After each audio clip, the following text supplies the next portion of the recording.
Aujourd'hui, Fabululu rentre à la maison avec un petit nuage gris au-dessus de la tête. Pourquoi ses copains ont-ils le droit d'avoir un téléphone portable et pas lui? Pour Fabululu, ce n'est vraiment pas juste. Mais papa va lui expliquer. C'est parti pour l'histoire. C'était un mercredi après-midi. Fabululu rentra du parc en traînant un peu les pieds. D'habitude, après une partie de foot avec son ami Léo, il était joyeux et plein d'énergie. Mais aujourd'hui, un petit nuage gris semblait accroché au-dessus de sa tête. Il s'installa à la table du salon pour dessiner, mais son crayon n'avait pas le cœur à l'ouvrage. Son papa, qui lisait le journal, remarqua son silence. « Qu'est-ce qui se passe, mon grand? Ce petit nuage a l'air lourd à porter ?» Fabululu laissa échapper un grand soupir et posa son crayon. « Papa, Léo a eu un nouveau téléphone portable pour son anniversaire. Il peut regarder des vidéos de chatons rigolos et jouer à des jeux dessus, même dans le parc. Pourquoi tous mes copains ont le droit d'en avoir un et pas moi? Ce n'est pas juste. » Le papa de Fabululu posa son journal. Il ne dit pas « parce que c'est comme ça ». Il regarda son fils et lui fit un signe de venir s'asseoir à côté de lui. « Je comprends que ce ne soit pas juste pour toi. C'est frustrant de voir les autres avoir quelque chose que tu désires.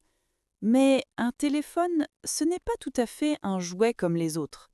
C'est plutôt une porte magique. » Fabululu, intrigué, se rapprocha. « Cette porte, continua son papa, elle ouvre sur un endroit incroyable qui s'appelle Internet. C'est comme une immense forêt magique.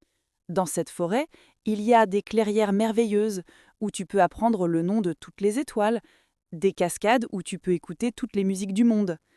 C'est un endroit magnifique.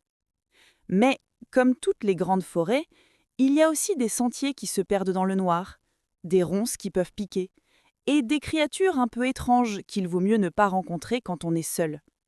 Pour l'instant, quand on se promène dans cette forêt, maman et moi, on préfère te tenir la main pour te montrer les plus jolis chemins et t'aider à éviter les ronces. » Fabululu imaginait cette forêt, à la fois belle et un peu effrayante.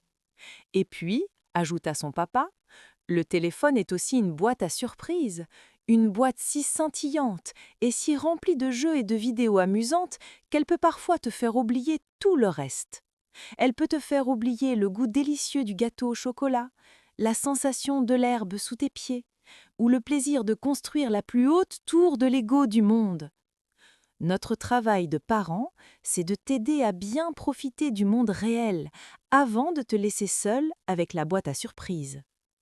Fabululu commençait à comprendre.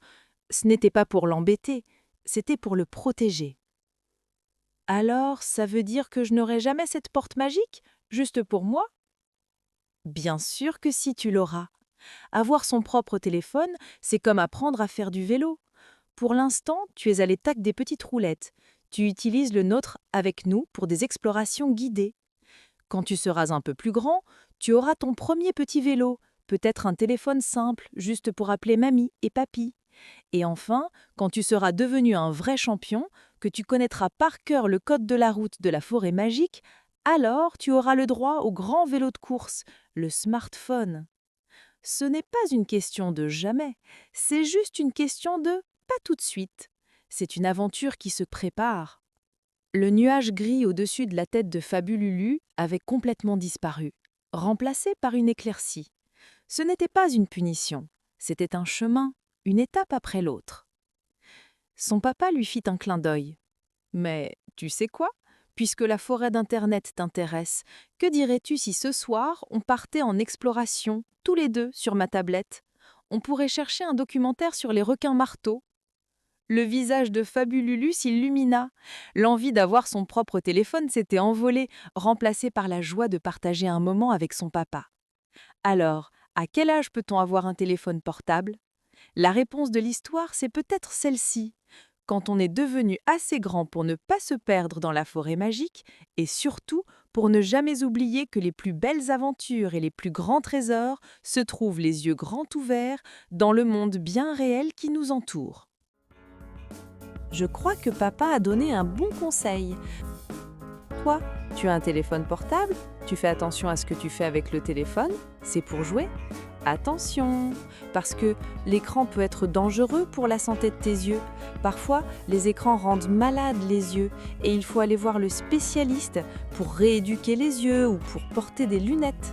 Cela n'a l'air de rien, il faut se poser les bonnes questions face à un écran. C'est comme les bonbons, il faut en manger mais pas trop. Bon, on se donne rendez-vous demain pour de nouvelles histoires. Rendez-vous dans le monde des rêves. Bonne nuit les petits, bisous!